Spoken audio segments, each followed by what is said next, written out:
Okay, welcome to The Actor and the Engineer. My name's Paul James. I'm the actor. My name's Josh Knapp. I'm the broadcast engineer.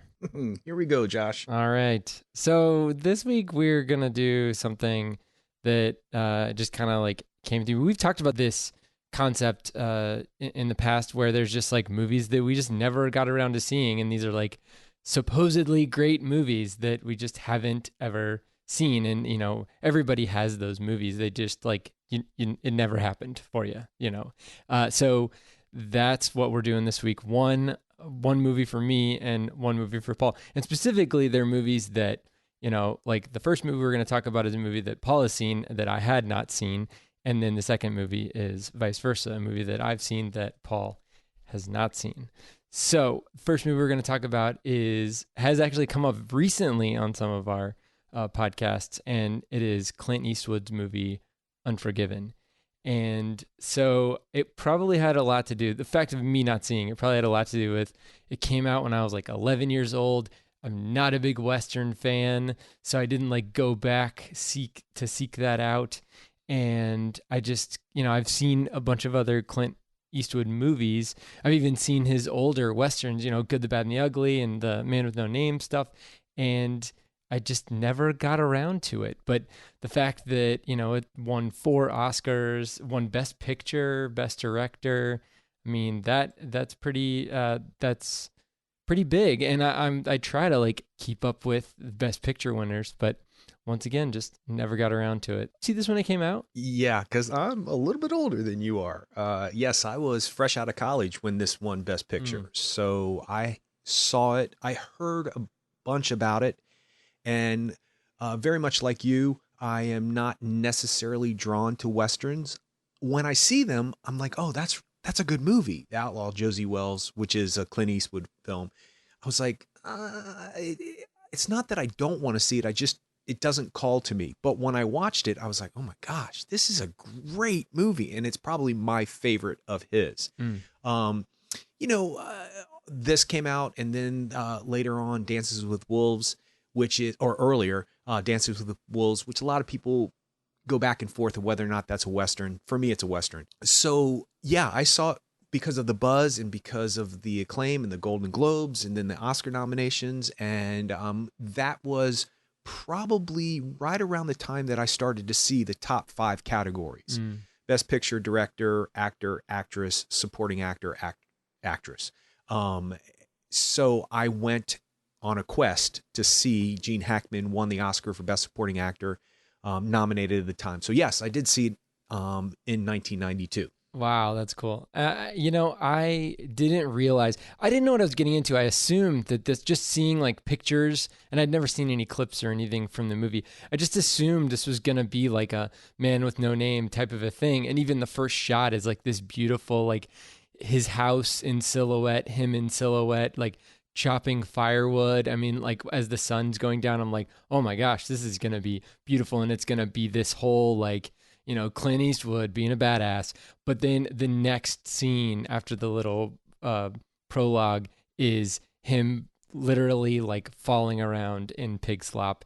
And I was like, whoa, okay, it had to be jarring for people in 1992. I was also looking back to see if he had kind of not been in any Westerns for a while, but he was in a Western in like 1985. I mean, he's obviously been in the Dirty Harry movies, and he'd done other things, but you know, his career kind of like took off in the spaghetti Westerns and on television, in Westerns on television too. So, you know, it had to be kind of jarring, I would think, for a moviegoer at the time to just see Clint Eastwood, you know, the beloved, you know, national treasure that is Clint Eastwood, literally not able to handle a few pigs. And so I thought that was an interesting way to go about it. But then, you know, the other thing I noticed about this movie is that it's like, it seems like it's written to within an inch of its life. Like there are so many literary devices used in this movie, but I think it wouldn't be as good as it is without those literary devices. One of which being the kind of wet behind the ears kid that we meet very quickly, which kind of kicks off the movie. That, you know, the whole point of the movie is that a guy marks up the face of a prostitute, and all the prostitutes get their money together to have a $1,000 bounty to kill the guy and his partner, who was also there at the time. But anyway, so that's what kicks it off. This kid comes in, tells Clint Eastwood about it, and says like, "Hey, you used to be really good at this in the past, and used to be like a, you're a crazy dude." But he's the exact opposite because of his 29-year-old wife who died. I started doing the math, and I was like, that his son is like, I don't know, 9 years old or something. So it's like so I don't know if she died in childbirth with the daughter or what, but like she was pretty young when they got together. But that was a little, yeah, that was a little creepy. I don't know. It just seemed maybe that was normal back then. I don't really know. It was like 1880s, so I'm not really sure. And they're also in Kansas, so whatever. But uh, you looked away. That was a dig. That was a dig at Kansas because I'm kind of from Missouri. But anyway, I've heard them before. I've heard my look away was a double look away. I was looking away because you have mentioned Kansas before, and then I thought, oh, okay, there's something else there, but I can't comment because I'll get in trouble, so I'm going to look away.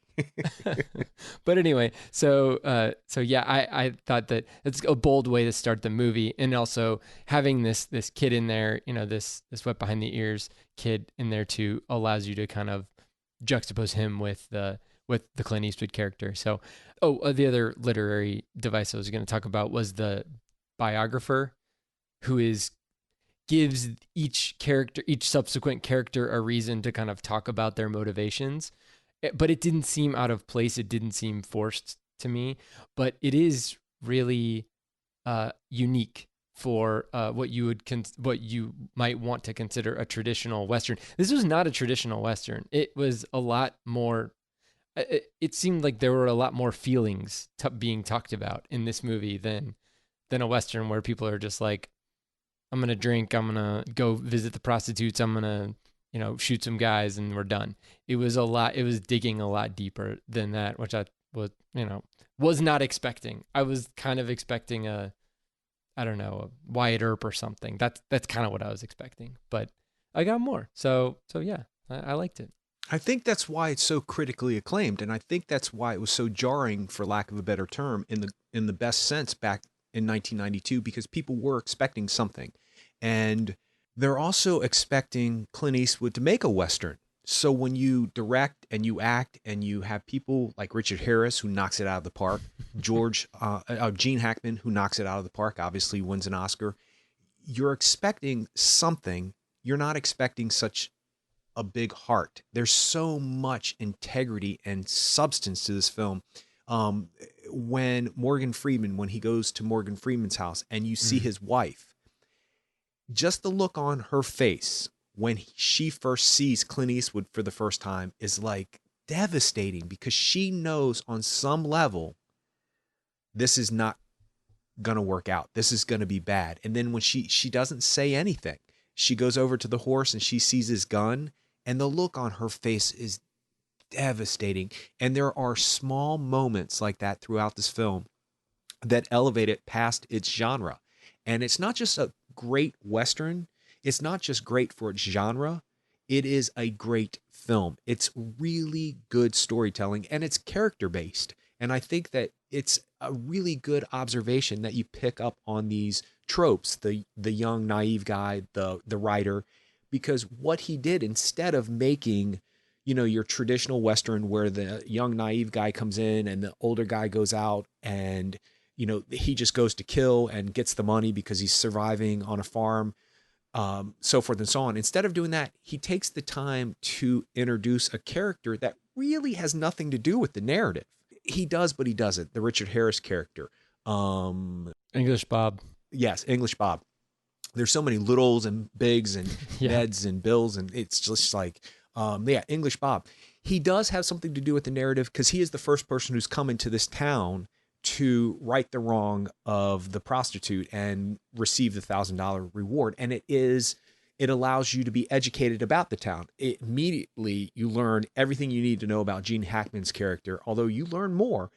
You learn that there's no guns. You're not allowed to bring your guns in. And of course, everybody in that time will lie about it. Everybody has one stored. And, then you realize that Little Bill's character is really a violent, horrible person. Not only does he detain Richard Harris, but he beats the hell out of him because of a past story that was exaggerated. Well, you don't know that until later on, but he beats the hell out of him and then arrests him. He doesn't detain him or take his guns. He beats the hell out of him. So you know that this town is being, led by this iron fist sheriff. And then you see Gene Hackman's character at his house. He's building his own cabin so he can see the sunset from any way. And I think that there's a little shot where the bar owner, who is, what's the bar owner's name? Skinny. When Skinny, Gene Hackman's like, yeah, I'm building my own house so I can sit on the porch and look at the sun. There's a shot of Skinny going, I think the sun's on the other side of the house. It sets, the sun sets. And I think Skinny is, I'm not sure. It's just something I picked up this last time that I watched it again. But then you realize this iron fist, beat the hell out of you, don't come into my town and do anything other than what I tell you, is not this full-fledged Western man, because he cannot build a cabin. There are no right angles is what they talk about. There are no lines, straight lines in that house is what they say. And then later on, you'll see him during a rainstorm and it's raining inside the house because the house is not constructed well. So any other Western would have made him a great shot and a mean sheriff and beat the hell and be able, and he built the bar and he built the town, he built the houses and he built his own house and blah, blah, blah. In this one, there's a character flaw. He is not this perfect Western man. So the first time I saw it, I thought, well, that's just interesting because now I'm more intrigued of who Gene Hackman is as a character. If it had been just the one note, I would have been okay with it, but it's leveled. It has different levels that you're not expecting. Oh yeah, I think that's one of the main things about this movie that's kind of amazing is that there's something the movie I think is trying to say that like that we all have inherent talents and we all have maybe it's not even talents, maybe they're kind of trying to say like we have an inherent purpose in life, and if you try to go against that purpose you're not going to be successful. And for the Gene Hackman character, he's trying to be his own carpenter, and he's trying to, and he's aspiring to do something more than just be this bad man who's able to really drill down on the nature of human beings. He at one point gives a loaded gun to a prisoner and says like, go for it. But he has already done the calculations in his head and knows what's going to happen. He even tells the prisoner to give it to, tells the writer guy to give it to English Bob. And he knows what English Bob's going to, he's taking calculated risks, but he is confident enough in his capabilities as a reader of human emotions and of human capabilities to know what he's getting himself into and to not overcommit himself until Clint Eastwood's character, William Money, comes in by the end, or Bill Money, I guess. In the same way, Clint Eastwood's character is putting all of the bad things of his previous life away: the drinking, the cussing, the going out and just indiscriminately killing whoever he needs to kill to get the next thing or to move on in his life. And he's settled down, and he's got kids that he's supporting now, but he's a horrible pig farmer. He's really bad. Like even at the very beginning, he's like, oh, I think that, two of these pigs, one of the kids says like, oh, two of these pigs has the fever or whatever it is. And so he's like separating the two kids. And then his younger daughter's like, I think that one over there's got it too. Like he can't even handle that. Just the basics of like figuring out which pigs are sick, which is probably like Pig Farming 101. I don't know, but it's probably something very similar to that. So that to me is, first of all, it's playing on the Clint Eastwood act, the legacy of Clint Eastwood as an actor and as a Western actor, but then it's also playing on that, that character's legacy. And how he it understands that and realizes that and internalizes that after the when the Schofield kid comes in and tells him, here's what we can do. I'll split the $1,000 with you. You used to do all this stuff. And he kind of realizes that, you know what, I was good at that. And that's the only way I'm going to be able to support my family.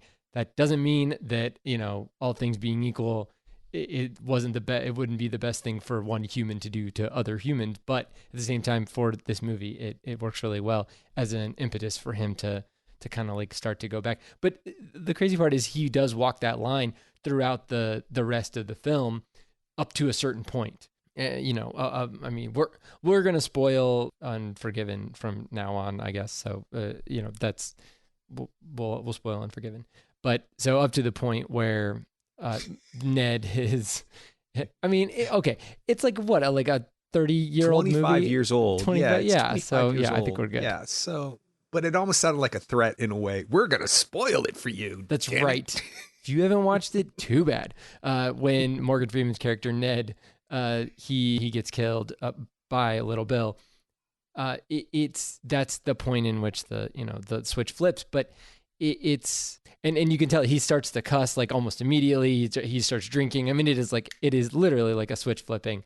But even right before that, all of that, even when the woman who I think was Delilah her name, the prostitute who got cut up, I believe it was Delilah, but I'm not sure. She offers herself to him for free because the other prostitutes gave freebies to Schofield Kid and Ned, but he, kind of held the line on that too. Even though his wife is deceased, he made a commitment to her and made a commitment to his children, and he doesn't think that that's the right thing to do. So, he's holding the line on all these things, and so he's definitely been changed by his wife. But at the same time, once he gets pushed too far, that's when everything goes out the window. The other thing I thought was interesting about this film is that it really focuses on how much luck plays in the Old West, and how the fact that people lived through a lot of this stuff. It was somewhat talent, but it was also probably an equal amount of luck, whether it's not getting sick for a certain amount of time, or getting sick and having the right medicines, or being able to, somebody's gun jamming in a duel, or in a gunfight. All those things, you could kind of get a taste of that at the very beginning when English Bob, one of the deputies, sees that English Bob has a gun. If somebody goes and get Little Bill, everybody's gearing up, and there's a couple guys that are like seriously spooked at the chance of a gunfight. They do not, these supposedly lawmen, rough tough guys, they're able to carry on guns all the time, and they are scared to death that somebody's going to shoot somebody. It's crazy. You would not have expected that either, but it's a really good. I think they might have spent a little too much time like really pushing the point home, but it helps later on, especially at the end of the film, when you start seeing, when everybody starts putting together who Bill Money is and what he's capable of. You really understand the kind of dread that they're experiencing in that brothel. So, sorry, billiard parlor. My bad. It's a billiard parlor. So, but once again, it's like subverting expectations the whole way. So I thought so cool. But at the same time, we're also somehow rooting for one bad man to kill another bad man. I mean, it's just nobody's really like without blemish in this movie. But the one guy who's probably without blemish is the partner of the guy who cut up the prostitute. Because do you remember he actually tried to give her one of his ponies, like his best pony? Yeah. And he had no reason to do that. Yeah. I mean, he was told to give them to the owner of the brothel, but yeah, and all of that was playing up to the seriously, I mean, just the drawn out scene of his death where he gets, kind of like shot, winged essentially, and then Bill Money has to, kill him, but shoots him in the stomach. It's just a rough scene, but the fact that they're able to talk back and forth. There is some humor in this movie too. I don't know, just the talking back and forth of like, hey, yeah, go, well, get him some water. And it's like, you're not going to shoot me. I don't know. It's, I mean, the next movie we're going to talk about is has a lot more humor in it, even though there's difficult scenes, difficult situations. But this one still was peppered with humor. So I thought I was interested in that. Amazed that they can, kind of shoehorn that in there. Well, yeah. Well, I wanted to mention in the beginning that every time I watch this film, and I've seen it a handful of times now, I keep coming back to the fact that the whole reason why this movie takes place is because some guy is laughed at and a woman giggles at his manhood. And I'm thinking to myself, that's a huge statement, no pun intended, in itself, that a man is so insecure and so wound up that when he undresses in front of a lady, prostitute, and she giggles because, and they explain what she sees in the movie, he gets so enraged by her giggling, which is an innocent thing because I'm sure she's had a library filled with seeing naked men. And I'm sure she's seen 1,000 different people in all shapes and sizes. And the fact that he is so enraged by her giggling that he cuts her up, which on some level, whether he knows it or not, is going to end her livelihood. Mm-hmm. All because she giggled at his manhood. This whole movie is based on that premise. And I chuckle and I'm saddened and I laugh and I'm heartbroken that that is such a simple thing. And you're right about the luck in these type of movies, Western times, if you will, that all it took was for a gun to explode the wrong way. And that's why English Bob is alive at this point. Yep. Because the two gun guy didn't really have two guns. He was named that because of another reason, which is the opposite of the reason why the film takes place. And to me, this is a very serious, heartfelt movie based on the pinnacle fact that this man was giggled at. And sometimes I chuckle to myself that that's absurd, that would be a reason why somebody would be violent towards another person. But at the same time, it's heartbreaking that a person would be violent because of that reason. And so just that idea alone, we've talked about this a million times, just one idea, the idea that this story starts that way is unlike any other Western that I've ever seen that I can think of. So for me, it sets this precedence for the rest of the movie that it's not what you're expecting it to be. Sure, there are your typical Western tropes. The saloon, the prostitutes, the, gunfights and all that other stuff. No one gets shot from the top of the saloon and falls down in front of the saloon, though. That's usually one of those things you always see in Westerns, Mm-hmm. that guy way up in the air and he just falls perfectly. The stuntman just does his job too well. So for me, it's just one of those movies that even if you're not into Westerns, it's like seeing Kubrick's 2001. You're not a sci-fi fan, but that's not really a sci-fi movie. Yes, it is. I know it is, but it's more than that. So that's why this movie, I think, was so celebrated. And I think that's why I was taken with it the first time I saw it. But I'm not overly excited about the film, meaning it's never going to make my top 10. It's not going to be in my top 25. I think it's a great movie for what it is, but it personally isn't the thing that lights me up. Yeah. But every single time I watch it, I'm like, damn, this is good. Oh man, this is good. Damn, oh, that was good. Oh, Gene Hackman, man.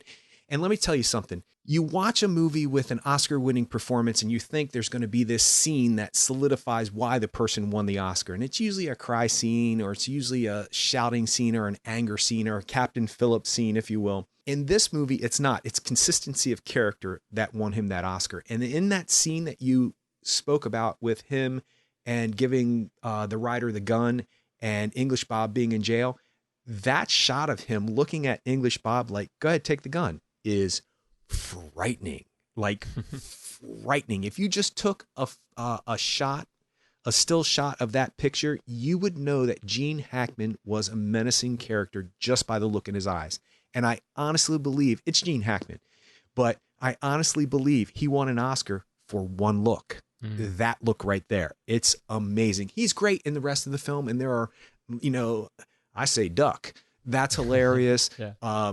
That's really well done. And the whole thing when he is talking to the writer and the writer's like, you should kill the contractor, the guy who built your house. You should, whip him or whatever he says, right? And the look on his face when he turns around, because the writer doesn't know he's the one who has constructed this house that's raining on everybody. The look on Gene Hackman's face is priceless. And you have to think there's a reason why an accolade was given to this person for this performance. So, yeah. Well, another thing about this movie, and I don't necessarily want to end on a non-high note, but I think it's an interesting transition into our next movie, The Graduate, because this movie was directed by Clint Eastwood, and Clint Eastwood, to me, is a serviceable director. And after I watched Unforgiven for the first time last night, and then right after that, I started watching The Graduate again because I've seen it before, and then I finished it up today.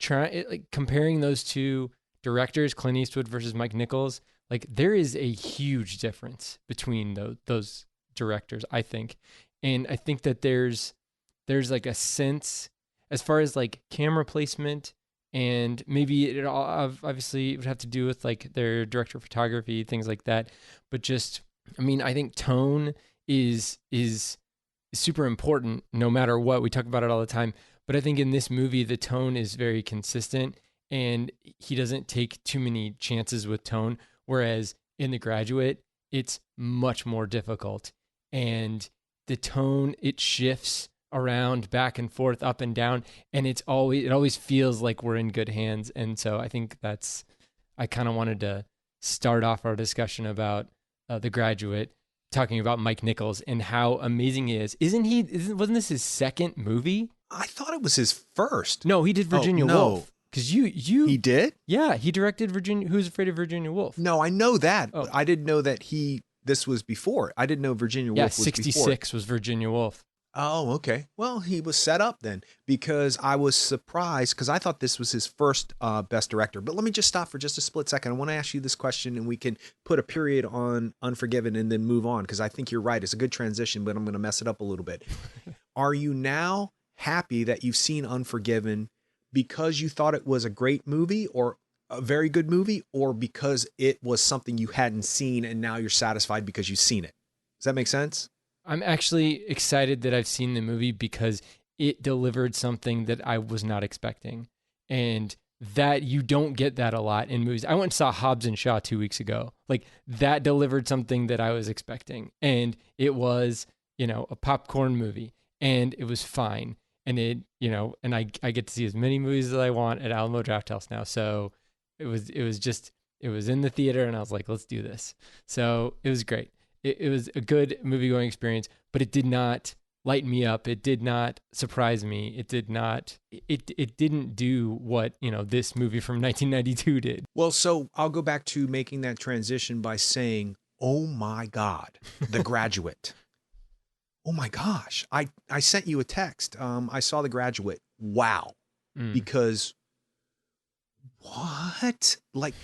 Now I have to admit something. I think I've talked about this movie like I've seen it before. I used to go through these things where I've seen parts of a movie, and then in conversations, maybe not on this podcast, I hope not on this podcast, I would not necessarily tell everybody that I hadn't seen it all the way through or hadn't seen the ending. And that stopped when somebody kind of ruined Citizen Kane for me, because I was in a conversation about Citizen Kane and I knew about Citizen Kane. I had not seen it all the way through. I don't even know if I had begun it yet. But somebody let the cat out of the bag with Citizen Kane, and I was like, that will never happen to me again. I will admit from moment one, I haven't seen this film all the way through. And I think The Graduate falls into that category where I was kind of embarrassed to say I hadn't seen it all the way through. And you're thinking, because of all of the well-known clips that you see from it, yep, the wedding at the end and so forth, that you have some reference or some point of reference. Boy, am I wrong about that.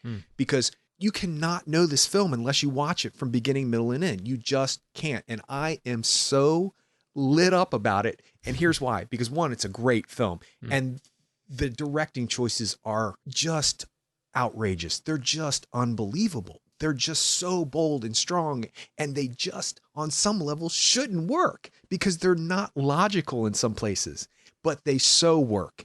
And it's one of those films that when you see it, it's like that experience I often talk about when I see a movie, don't know a person won an Oscar, and a person says, well, what did you think about so-and-so? Oh, they should have won the Oscar. They were great. They did. It's the same experience.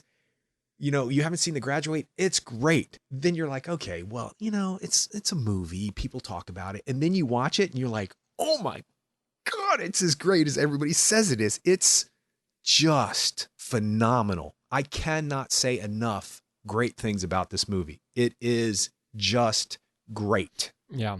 Well, podcast over.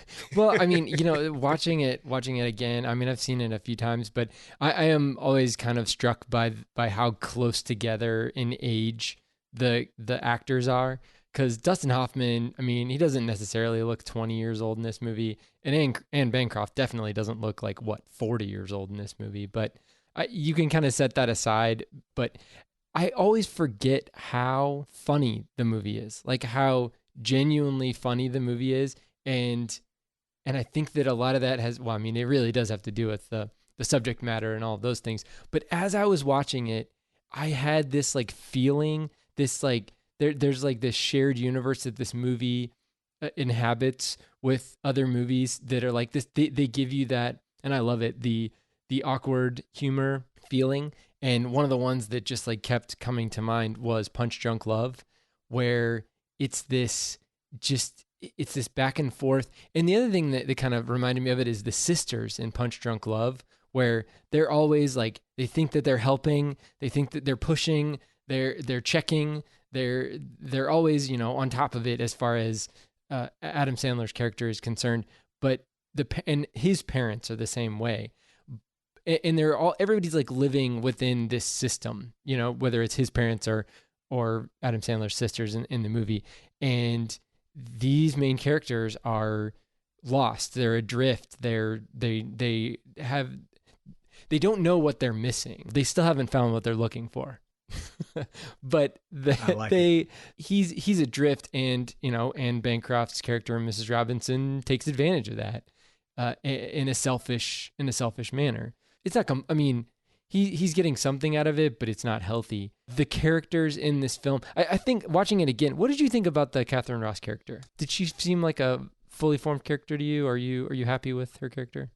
Yes, because here's why. I love it when a movie does not explain everything you need to know. Okay. That the character development is done in one scene, and the character development is done in that scene when they go on their date, and she's taken to.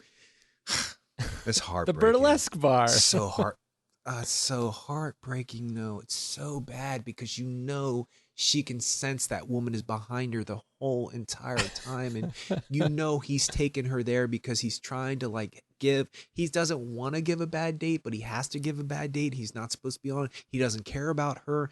I mean, then you just learn so much about her without dialogue, and I like that. And she pulls it off, hook, line, and sinker. And she was nominated for the Oscar. That was a tough year, and we'll get to that in just a second because the directors, it's just meant to be, because the directors that were nominated that year, and then Mike Nichols, who was in his early 30s at the time, right? Was he even 30 at the time? He's the youngest of the bunch, and he is not as experienced as the rest of the people. And he was like 35, 36. Oh, okay. So he's a little bit older than I expected. And, you know, in Hollywood time, that's about 50 back then. So, okay. So he is a little bit older than I was thinking he would be.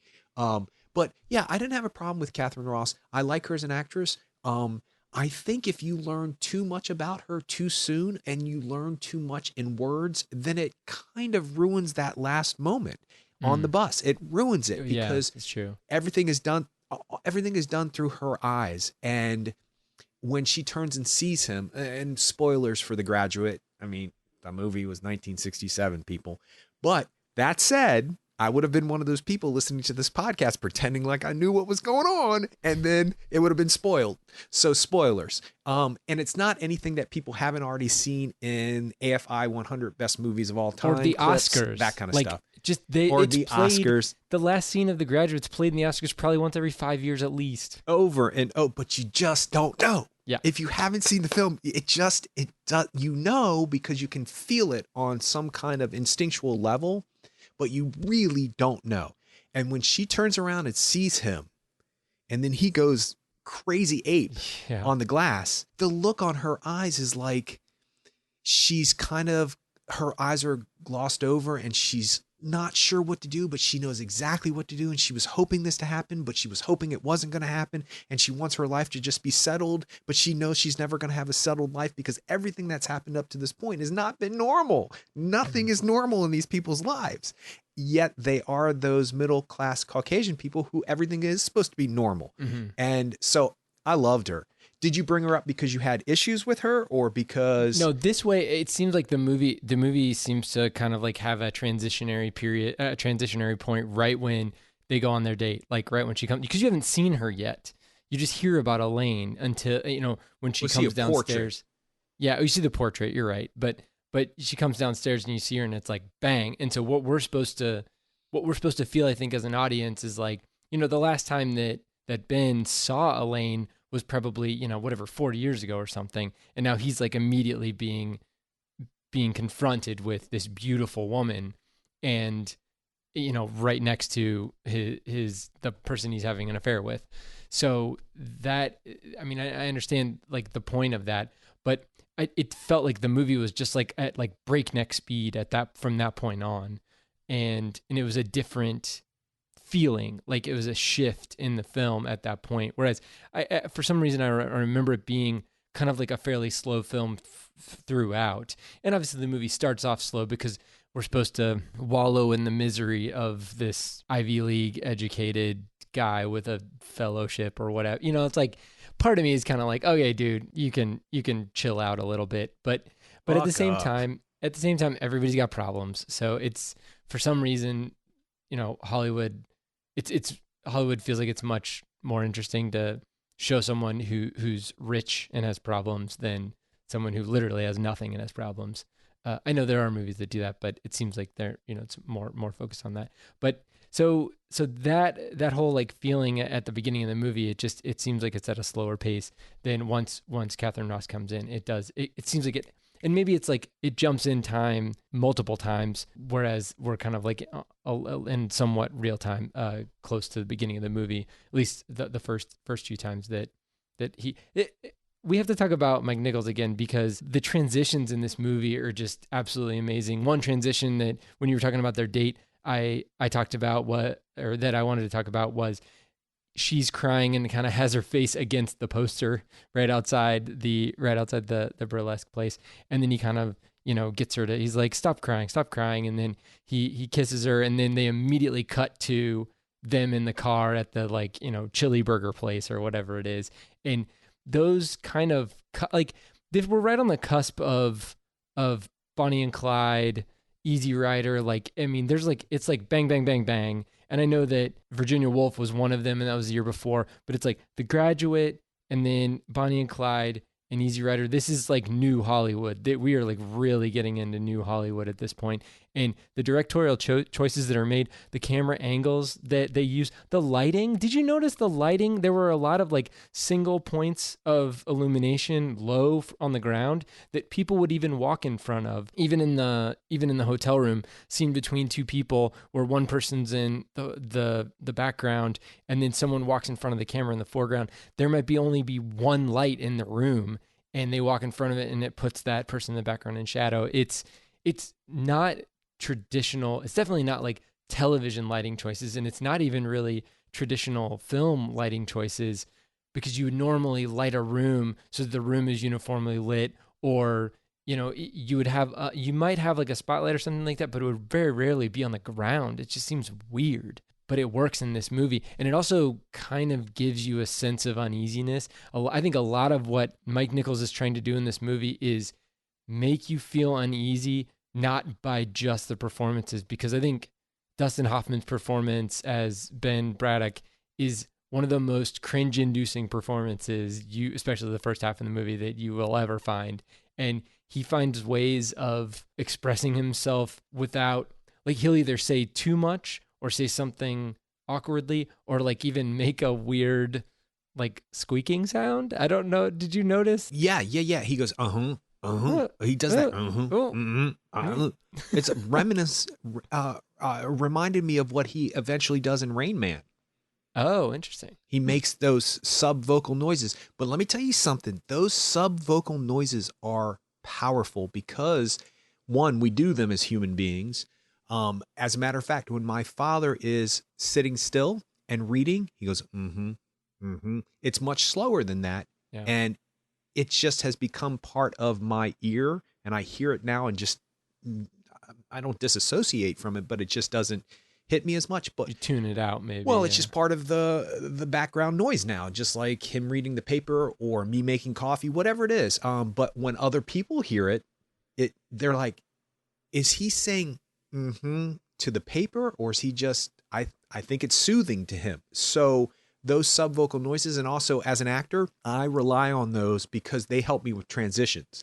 When I don't know how to transition from one line to the next, I will go or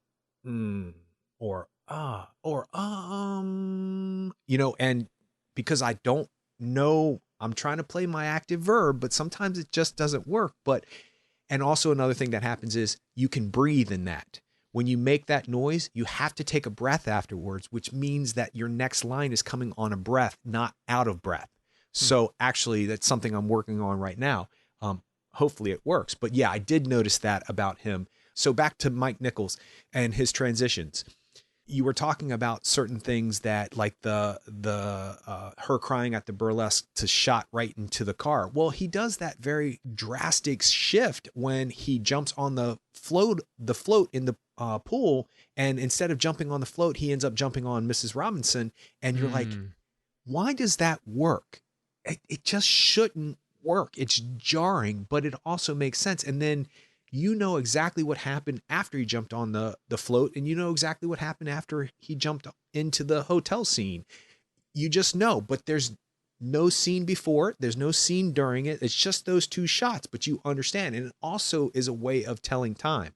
Okay, so Mike Nichols is the one to be celebrated because it's amazing what he did. And I would venture to say, since I spoke about Citizen Kane, there has not been a movie since Citizen Kane that has reminded me of how much one director pushed the medium of film into a certain direction until The Graduate. He does things that just are not supposed to be done. You were talking about that hotel shot with the light on the ground. Well, that one hotel scene is all shot in the dark. Yeah, they turn the lights on, then they turn the lights off. Then he opens the blinds so you get the outside porch lights and stuff like that, but you still can't see either of the two characters. And they have an intensely important dialogue-driven scene in that dark room, and you see none of it. You barely see her cigarette. And most directors would allow that cigarette to light up and allow some light to light her face up and then go back down after the cigarette burns down a little bit. Not Mike Nichols. It's dark, and it's going to stay dark, and they're going to have this conversation. Now, they do turn the lights on for some of that conversation, but most of it's in the dark. And to me, I'm thinking, that must have been so jarring in 1967 because people had been like, well, we can't see what they're doing. We can't, what's happening? Because it's not important what they're doing. It's important what they're saying. And it's important how you feel about what they're saying. So for me, that's just a brave choice because he's probably told from all these executives, well, after Virginia Woolf, he probably has a lot more collateral and power. He got $1 million to direct this movie. Is that a lot back then? It was the most money to direct this movie. Really? He won Elizabeth Taylor her second Oscar and the Oscar that everybody thinks she deserved. And, he directed all 4 of those leads into Oscar nominations. That's only been done 4 other times now. What's his name? Silver Linings Playbook and American Hustle. Oh, David O. Russell. Thank you. Good Lord. I knew it was David, but I was afraid to say his name in case I said it wrong. He's got 2 of the other 4 of the people who've been nominated for all 4 of the top acting Oscars, and won Sandy Dennis an Oscar too. Sandy Dennis won the Oscar. Elizabeth Taylor won the Oscar, but they won it in a Mike Nichols film of an enormously important play that everybody talks about. And that movie is hauntingly great. Yeah. So So maybe he had some kind of bravado about him that he was going to make these bold choices, because he makes bold choices in Virginia Woolf, But but he delivers. yeah, totally. You can't. I would love to have heard the argument from the studio head about there's a scene where you can't see Anne Bancroft in her nightie. I would have loved to have heard the reaction that Mike Nichols had. Like what would have been the reaction? Or did they just allow him to creatively produce this film? And that's what I think happened, because you can't produce something like this. You can't create something like this with people always hounding you about your choices, because it's about bold choices that make this film that this great. So I don't think that that's what happened. I think they just went, okay, well, this Mike Nichols guy, he's got something going on. So let's leave him alone and see what happens. And man, thank God, because he got this film. Well, let's talk about the music. So it's mostly songs that were written by Paul Simon, performed by Simon and Garfunkel for the film, and I'm assuming that's something you probably knew about. But in hearing the songs in the movie, did that feel weird? Did that take you out of it, or do you feel? I mean, I feel like especially by the end of the movie, like the songs are used so well that I mean it seems like they're inextricably linked. The songs are inextricably linked to the film, and the film is better off for it. But it's a kind of a bold choice. Once again, Mike Nichols makes a bold choice to commit to one band, one songwriter, and very little score. I mean, it would seem, well, I don't think is there any score in the movie? Well, there is when they start to, later on in the film, when they start to kind of play an acoustic version of Mrs. Robinson, and then they kind of do the but I don't consider that. Yeah, no, but I mean it is there.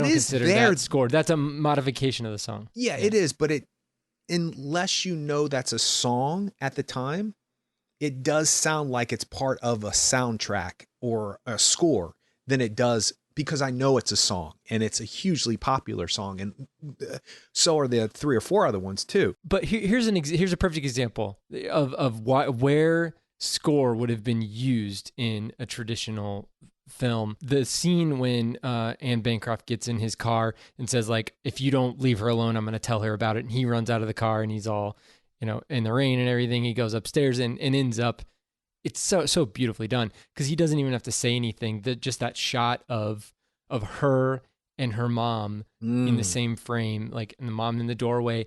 That is the score time. Like, that's when you like really crank on those violins. There's nothing.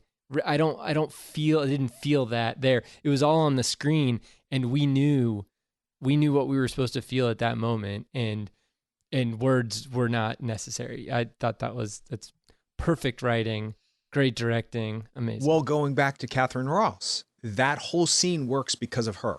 That scene it gels because of her. Now, Anne Bancroft is no slouch. I mean, she's just knocking it. Oh, she's amazing. Oh my God. I can't stand it. I can't stand it when I'm not jealous. I'm not envious. Don't get me wrong. I don't want to sound like a little douchebag here. I just don't understand, where do these people go? How do they get there? Because that scene when he comes to pick her up, when he comes to pick Elaine up for the date, and she's sitting in the chair and she's got that look, and that's an Oscar winning look right there. She didn't win the Oscar for this, but she was nominated. And in modern times, if you will, in 2019, she would have been nominated for supporting actress, but she was nominated for best actress. And that's because the sense of her is there throughout that whole entire film, even when you were talking about it revving up. And by the way, a note to that, when you're talking about how the film revs up a little bit when Elaine comes on the scene. Also, his character is more assured at that point. I think the pace of the film is dictated by Dustin Hoffman's character and what the character is going through. So it does pick up. Okay, so the answer to your question of, now I saw oh my God, Cameron Diaz, Jack Black, Jude Law, The Holiday, and Kate Winslet. Yeah, Kate Winslet. All these people I love. I can't think of their names all of a sudden. So disrespectful, Paul. Write it down, actor. So in that movie, they're in a Blockbusters, and he picks up The Graduate. And it's a really kind of infamous scene, because at the time Dustin Hoffman was walking down the street and saw a film being made, and he started talking to the director, and they were like, do you want to be in this film? There's this really funny scene. And Jack Black picks up The Graduate and says, you know, this was a soundtrack written for this movie. They're just not separate songs added to the movie. So I knew at that point, because of that movie, that this was a soundtrack written for the movie. Mm-hmm. The only thing that I would say is that I wish that I had no education on any of this stuff to see the film for the first time, because it must have been epic to hear those songs. Scarborough Fair, as Sound of Silence. My God. Yeah. Oh, they're so great. You can't not sing them after. And I almost started to sing them. That's why I paused, because I'm not doing that. And that's not good. And we can't afford it. Yeah. Well, thank goodness. Edit that out. Whenever Paul sings, edit it out. Anyway, the point is that the only thing I couldn't transcend into knowing what the film would be like without the knowledge of the history of knowing this film and this music and these songs as radio hits and all that. I couldn't separate myself to see it as a film with these songs as a soundtrack. But because the film is so powerful, by time the infamous Mrs. Robinson song comes in, and it's done in little snips throughout the film until the actual song comes in, and they really never play the whole song in the movie, which I thought was great. Mm-hmm. By time that happens, you have blended the two worlds of me knowing these Simon and Garfunkel songs, me knowing this is a soundtrack, and me knowing that this is supposed to go with this film. By that point, it was all gelled, and I could get the sense of what it would be like to see this film for the first time. So you can't say anything bad about that music. And if you do, I don't know how to have a conversation with a person who would be like, that music sucked. I mean, what? Like, move on. Yeah. It's like my buddy said that he thinks that there's something genetically wrong with your DNA if you don't like the Beatles. And I kind of agree with that. Like, I don't want to diss on anybody who doesn't like the Beatles, but I can't comprehend it, nor can I have a conversation, nor do I know how to have a conversation with somebody who would be like, that music sucks. I wouldn't begin to understand where they're coming from. So that said, the music is just perfect, and it's a time capsule, and it seems like the songs and the lyrics don't necessarily tell you what's going on in the film. They give you the feeling of what's going on in the film. And that to me is more important than anything. So to listen to the song on the radio, you can take whatever you want out of, Rosemary and Thyme. You can take whatever you want out of that song. But when it's in this soundtrack, it gives you a sense of what's going on. Hello, darkness, my old friend. That this young college guy is not necessarily brutish because he's had a bad life. It's because he's lost and he doesn't want to conform to this world that he's been brought into. And he's seen things in college that have woken him up, because he would not be so Hamlet-esque in the beginning of the film if he hadn't. He graduated going, us privileged what is this? Like plastics? That's the first joke of the movie, is him on a plane, which in the 60s, like, costs a lot more. I mean, they're still expensive. Plane tickets are still expensive, but like in the 60s, it's like it's rare to get a plane ticket. So he's on a cross-country plane flight, and it's just like, hello, darkness, my old friend. And he's like on an escalator. Everybody else is walking, it's setting us up to be like, he's so like, woe is me. And then you get to a certain point where you're just like, come on, dude, like get it together, but the way that he, gets it together is really rough. Well, his coming of age moment is twisted. His coming of age moment is twisted. And if he is in his 20s and she's in her 40s, yes, legally it's okay, but it's still kind of, there's two generations between them, and there is a whole cultural generation between them. Yeah. And he calls her Mrs. Robinson the whole film. That's right. Never does. They call all of the parents Mr. and Mrs. Nobody ever gets called by their first name ever, no matter when in the movie. Yeah. You get to middle age and you're at some kind of reunion, and Mrs. Smith comes up to you and goes, "Oh, Paul, call me Jackie." No, because you're Mrs. Smith. You're not Jackie to me. I just made that up. I don't know a Jackie Smith. But I'm saying that you just, no matter how much you're a mature adult yourself, that is always going to be Mrs. Smith who helped you put on your cleats in Little League. And that's who she's always going to be. And so his coming of age moment is so twisted. A lot of men would be fine with it. You know, they'd be like, yes, because she is a beautiful woman. And yes, Yeah. it is twisted that she's having an affair and it's psychologically damaging. Well, she's starting over. Like she's attempting to start over, and she isn't willing to confront the fact that he of course he would be interested in her daughter, at least, you know, because they grew up together and all that stuff, and she doesn't want to confront that fact. So it's she's tried to trick herself her whole life to be like, well, I'm going to, she had to marry this guy because he got her pregnant, and now she's her whole life is different than what she had hoped it to be. And instead of, making the best of it or embracing it or whatever, she's using this kid essentially to try to start over again. But, we know it's not going to go well. So let me ask you this real quick, back to the soundtrack.